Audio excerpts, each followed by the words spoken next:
Assalamualaikum warahmatullahi wabarakatuh.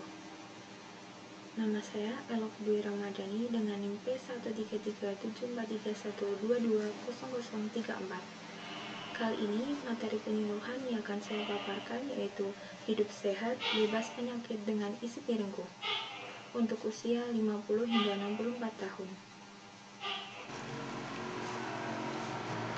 Rekan tim saya yaitu Amanda Aulia Rahma dengan NIM 012, Sartika Yuliana Sakia dengan NIM 031, Julia Salma Agustina dengan NIM 018, dan saya sendiri Elok Dwi Ramadhani dengan NIM 034. Selanjutnya rincian materi. Rincian materi yang akan saya sampaikan yaitu definisi isi piringku, pentingnya menerapkan isi piringku, pedoman gizi seimbang, kebutuhan zat gizi, dan penerapan isi piringku. Selanjutnya, time to pretest. Next, usia 50 hingga 64 tahun. Lanjut usia merupakan sebuah siklus hidup manusia yang hampir pasti akan dialami oleh setiap orang. Lanjut usia yang biasanya disingkat lansia adalah seseorang yang telah mencapai usia 60 tahun ke atas menurut PP RI nomor 43 tahun 2004. Menurut WHO, batasan usia lanjut dibagi menjadi 4 kriteria, yaitu yang pertama, usia pertengahan atau middle age, yaitu 45 hingga 60 tahun. Yang kedua, usia dini atau elderly, yaitu 60 hingga 74 tahun. Yang ketiga, lanjut usia tua atau old, yaitu 75 hingga 90 tahun. Yang keempat, yaitu usia sangat tua atau very old, yaitu lebih dari 90 tahun. Dengan makin bertambahnya usia, makin besar kemungkinan seseorang mengalami perubahan fisik, mental, psikologi, dan psikososial. Salah satu masalah yang mendasar adalah masalah kesehatan akibat proses degeneratif, sehingga pada lansia sering mengalami gangguan kesehatan seperti rematik atau radang sendi, hipertensi, osteoporosis, asam urat, diabetes mellitus, stroke, hiperkolesterol, demensia, dan masalah gizi lainnya. Sehingga akan mempengaruhi kualitas hidup dan derajat kesehatan lansia secara keseluruhan.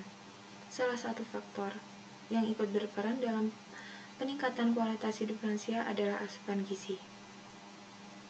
Lansia memerlukan asupan gizi dari semua unsur tumbuhan dan hewan untuk menjalankan metabolisme, mempertahankan status gizi, dan bertahan hidup. Pemberian nutrisi yang baik dalam kondisi pandemi bagi lansia adalah cara untuk membuat sel tubuh tetap aktif dan akan menunjang perbaikan imunitas lansia. Sedangkan pemberian nutrisi yang buruk karena asupan energi dan makronutrien yang kurang ataupun defisiensi mikronutrien spesifik akan mengganggu sistem imun dalam fungsi perlindungan dan menghambat respon imunitas serta meningkatkan risiko penyakit infeksi pada lansia.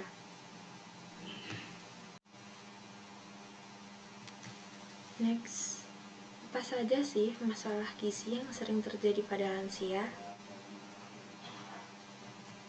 Next, masalah gizi pada lansia yang sering terjadi adalah hipertensi, diabetes, osteoporosis, penyakit jantung koroner, penurunan nafsu makan, penurunan berat badan, perubahan indera pengecap, gangguan mengunyah, gangguan menelan, konstipasi, dan kesulitan akses makanan. Di samping itu, sering terjadi gizi kurang dan kelebihan berat badan.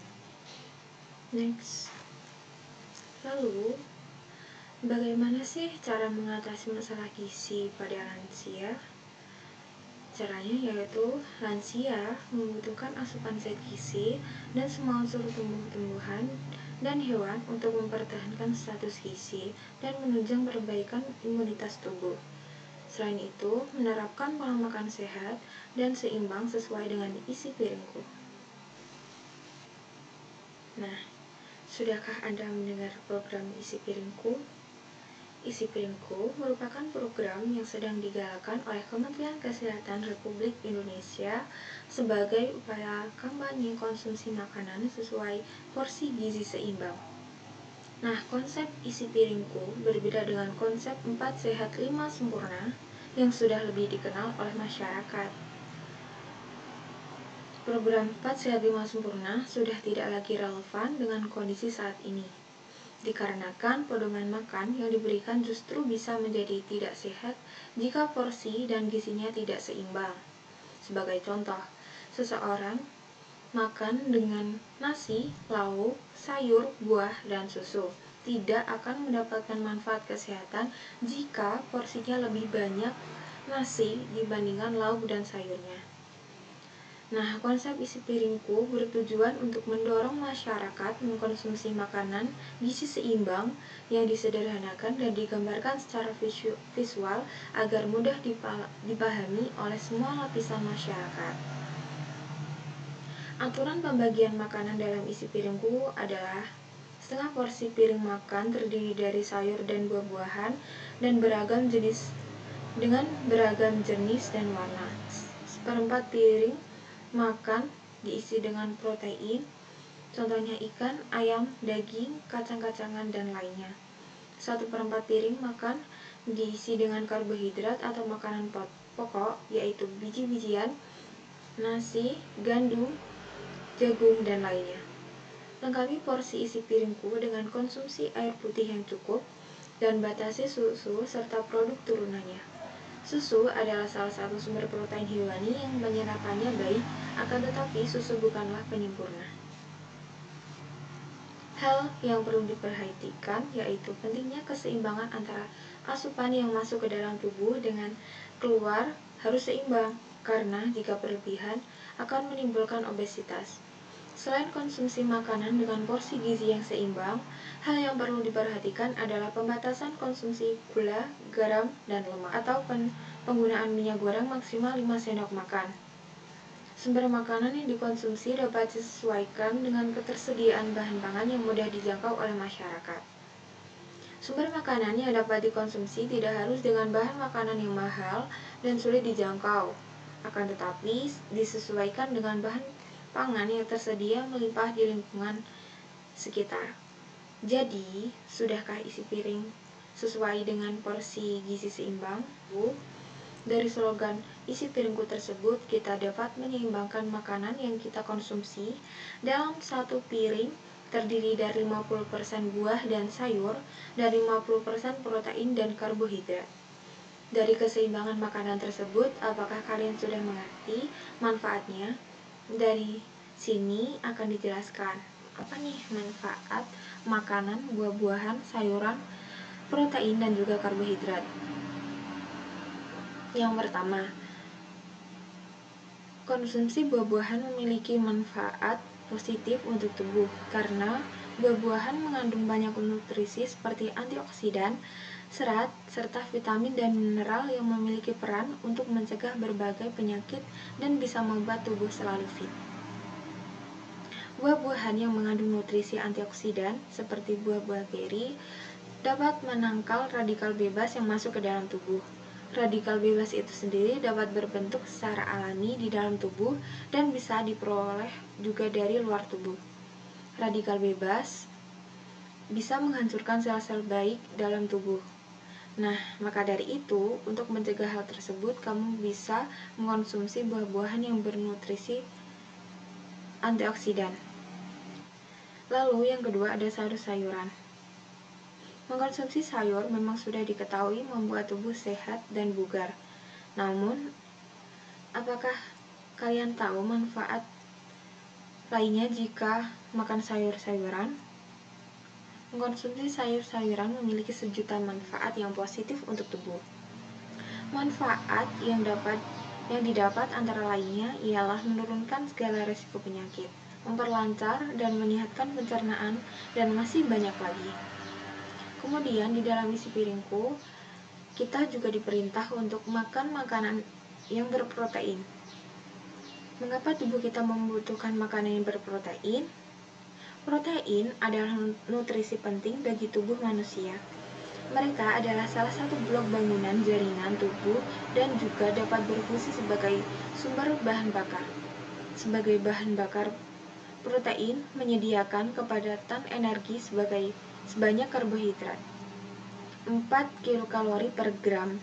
Sebaliknya, lipid menyediakan 9 kilokalori per gram. Dengan konsumsi protein akan meningkatkan kekebalan tubuh serta untuk membentukkan hormon tubuh. Manfaat tersebut sangat penting untuk melindungi tubuh karena bisa melawan dan mematikan bakteri atau virus yang masuk ke tubuh oleh sel-sel antibodi. Dan masih banyak manfaat-manfaat baik lainnya seperti membuat hormon yang berfungsi membantu sel mengirim pesan dan mengkoordinasikan fungsi sel dan organ di dalam tubuh, dan penting untuk pertumbuhan dan perkembangan anak-anak, remaja hingga wanita hamil. Kemudian yang terakhir ada karbohidrat. Salah satu manfaat makanan karbohidrat yaitu untuk menjadi sumber energi. Selain itu, masih banyak manfaat lainnya loh, yaitu yang pertama, 1. Menyediakan energi yang disimpan. Selanjutnya, membantu menjaga massa otot, meningkatkan kesehatan pencernaan, meningkatkan kesehatan jantung dan mengelola diabetes, mengendalikan berat badan. Next. Selanjutnya, gizi seimbang. Gizi seimbang adalah susunan pangan sehari-hari yang mengandung zat gizi seperti yang dilansir dari Kemenkes Republik Indonesia. Nilai gizi ini memiliki jenis dan jumlah yang sesuai dengan kebutuhan tubuh dengan memperhatikan 4 pedoman gizi seimbang yang akan dibahas pada slide berikutnya. Nah, gizi seimbang bisa dimulai dengan pola makan yang baik. Sejauh ini tidak ada satu makanan yang mengandung nutrisi yang dibutuhkan oleh tubuh. Itu sebabnya perlu diperhatikan dengan memperoleh semua zat gizi yang dari berbagai macam makan yang berbeda. Dengan begitu, tubuh mendapatkan gizi yang cukup dan dapat menjalankan fungsinya tanpa masalah. Next. Selanjutnya, kita masuk ke poin pedoman gizi seimbang. Apa saja sih 4 pilar utama dalam prinsip gizi seimbang? Prinsip gizi seimbang memiliki 4 pilar, yaitu yang pertama, mengkonsumsi makanan dengan beraneka ragam. Nah, tidak ada satupun nih jenis makanan yang mengandung semua jenis zat gizi komplit, kecuali ASI untuk bayi sampai usia 6 bulan. Untuk melengkapi asupan gizi bagi tubuh, maka diperlukan menyajikan aneka jenis makanan dalam hidangan yang dikonsumsi. Sebagai contoh, nasi kaya karbohidrat dan sumber kalori, tapi miskin vitamin dan mineral. Sayur dan buah kaya serat dan vitamin, namun sangat minim kandungan protein. Oleh karena itu, keanekaragaman jenis pangan diperlukan untuk saling melengkapi zat gizi yang masuk ke dalam tubuh. Konsumsi makanan beragam tanpa memperhatikan jumlah dan porsinya juga tidak benar. Prinsip yang disampaikan BGS adalah selain keanekaragaman jenis pangan, proporsi makan juga harus yang seimbang, dalam jumlah cukup, tidak berlebihan, dan dilakukan secara teratur. Yang kedua, membiasakan pola hidup yang bersih dan sehat. Kurang memperhatikan kebersihan berpotensi terinfeksi beragam kuman penyebab penyakit. Penyakit infeksi merupakan salah satu faktor penting yang mempengaruhi status gizi seseorang secara langsung, terutama anak-anak. Tentu bisa kita temukan jika anak sakit, nafsu makannya pun berkurang, yang berarti menurun pula zat gizi yang masuk ke dalam tubuh. Dari sini kita dapat menilai bahwa hidup bersih dan kurang gizi memiliki hubungan timbal balik. Yang ketiga, melakukan aktivitas fisik dan berolahraga. Aktivitas fisik seperti olahraga bertujuan menyeimbangkan pemasukan dan pengeluaran sumber energi dan zat gizi dalam tubuh. Aktivitas fisik juga memperlancar sistem metabolisme di dalam tubuh, termasuk metabolisme zat gizi. Jika jumlah kalori yang masuk tidak seimbang dengan yang dikeluarkan, kalori yang tersimpan dapat berubah menjadi lemak penyebab obesitas. Yang keempat, memantau berat badan dan menjaga berat badan ideal. Prinsip PGS mendorong masyarakat untuk memiliki berat badan seimbang. Indikator seimbang adalah indeks massa tubuh atau IMT pada lansia berada di kisaran 25 sampai 27. Untuk mengukurnya, gunakan rumus membagi berat badan atau kilogram dengan tinggi badan atau meter kuadrat. Sedangkan pada bayi dan balita, perkembangan berat badan harus sesuai dengan pertambahan umur yang dipantau melalui KMS. Selanjutnya,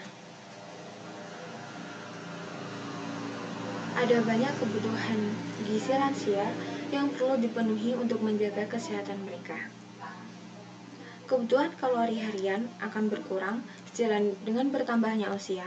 Selain itu, kebutuhan kalori juga dipengaruhi oleh faktor lain seperti berat tubuh, jenis kelamin, tinggi badan, dan tingkat aktivitas. Saat lansia mengalami penurunan massa otot, kebutuhan akan protein tidak berkurang, malah harus lebih tinggi bila dibandingkan orang dewasa. Lemak menjadi kebutuhan gizi lansia yang perlu dipenuhi, tapi dengan batasan tertentu. Pilihlah karbohidrat kompleks yang berasal dari biji-bijian, umbi-umbian, kentang, roti, gandum, dan kacang-kacangan. Karbohidrat kompleks menjadi sumber serat yang baik untuk sistem pencernaan lansia. Selanjutnya, vitamin dan mineral. Dengan mendapatkan asupan vitamin dan mineral, tubuh akan terjaga kesehatannya. Misal, beberapa vitamin dapat menjaga kesehatan saraf, mencegah infeksi, meningkatkan kesehatan saraf. Selanjutnya, asupan cairan semakin penting bagi lansia karena dapat membantu mencerna makanan sekaligus meningkatkan fungsi kerja ginjal. Maka dari itu, lansia dianjurkan untuk memenuhi asupan cairan dengan mengkonsumsi air putih sebanyak 6 hingga 8 gelas per hari.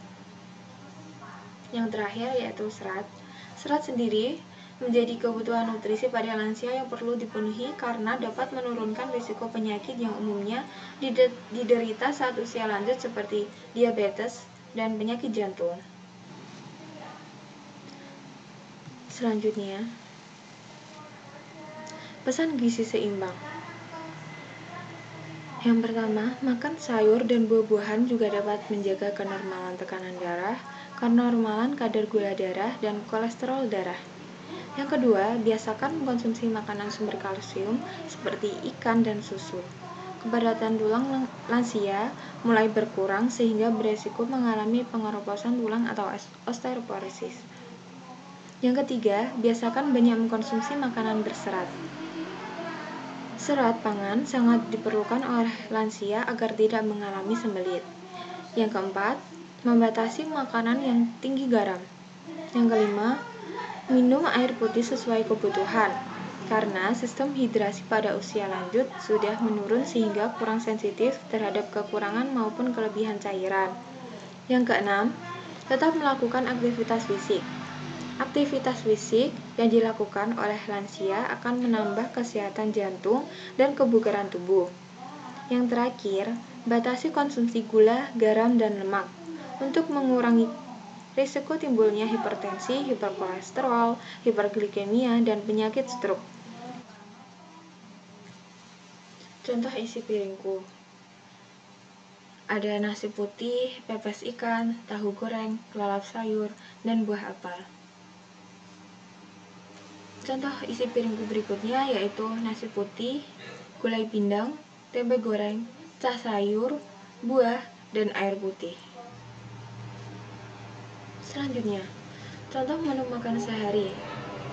Makan pagi yang terdiri dari nasi putih dengan bahan makanan beras putih dengan berat 50 gram, ayam bakar kecap dengan bahan daging ayam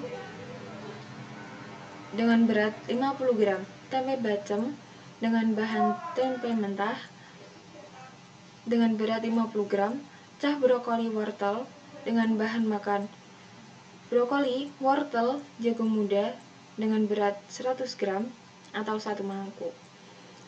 Buah melon dengan bahan melon yang telah dikupas dengan berat 150 gram. Selanjutnya snack pagi. Puding buah naga. dengan bahan makanan buah naga merah segar yang terdiri dari 1 buah. Selanjutnya, makan siang yang terdiri dari nasi putih dengan bahan makanan beras putih dengan berat 50 gram, pepes ikan tongkol dengan bahan makanan ikan tongkol segar dengan berat 50 gram, rolade tahu dengan bahan tahu, wortel, dan seledri dengan berat 75 gram, sayur bening bayam dengan bahan bayam dan wortel dengan berat 100 gram, buah pepaya dengan bahan pepaya segar yang telah dikupas dengan berat 100 gram. Selanjutnya, snack sore yaitu kue nagasari dengan bahan makanan pisang tanduk, tepung beras, gula pasir, santan cair, terdiri dari 1 buah. Selanjutnya, makan malam yang terdiri dari nasi putih dengan bahan makanan beras putih dengan berat 50 gram, tumis udang asam manis dengan bahan udang dengan berat 50 gram, tumis oncom dengan bahan makanan oncom dengan berat 50 gram, sayur bening oyong yang dari bahan makanan oyong dengan berat 100 gram, buah pisang, bahan makanan buah pisang Ambon segar dengan berat 75 gram.